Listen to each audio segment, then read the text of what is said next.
अस्सलाम वालेकुम, क्या हाल है भाइयों? ठीक है।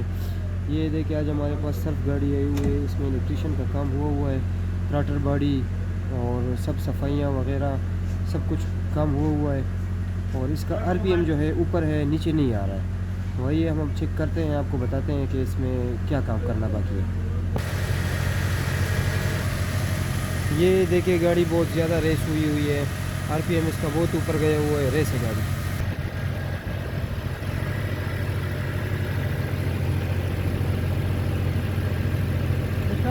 तो bisa bagi teman-teman nanti biasa juga. Hah? और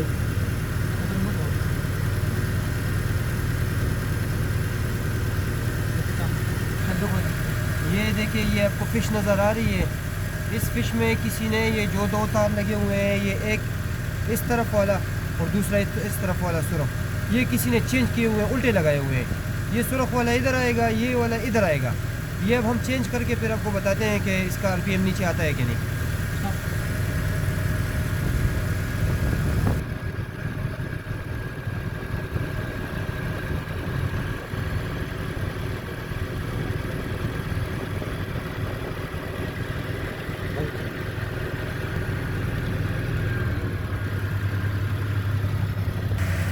ये देखिए सर, अभी इंजन बिल्कुल अपनी जगह पे आ गया है, बिल्कुल स्मूथ सॉफ्ट खड़ा हो गया है, बिल्कुल इसका आरपीएम सब कुछ बराबर हो गया है। आइए हम आपको स्पीड मीटर में भी इसका आरपीएम दिखाते हैं।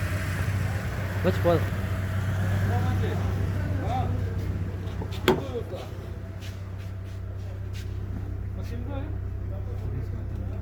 चलो।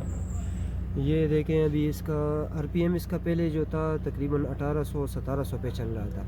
अभी इसका आरपीएम आ गया है 950 पे। स्टेबल हो गई है गाड़ी, बिल्कुल बराबर हो गई है गाड़ी। आरपीएम की वजह से फिर ये गाड़ी झटके भी लेती है और इसका ख़र्चा भी बहुत ज़्यादा हो जाता है। फ्यूल एवरेज बहुत ज़्यादा चला जाता है इसका। अभी आरपीएम से स्टेबल हो गई है। अब इसका वो जो शिफ्टिंग पे इसका झटके आ रहे हैं वो भी नहीं हो गए, और आरपीएम इसका सेट होने के बाद अभी इसका ख़र्चा भी बिल्कुल बराबर हो जाएगा।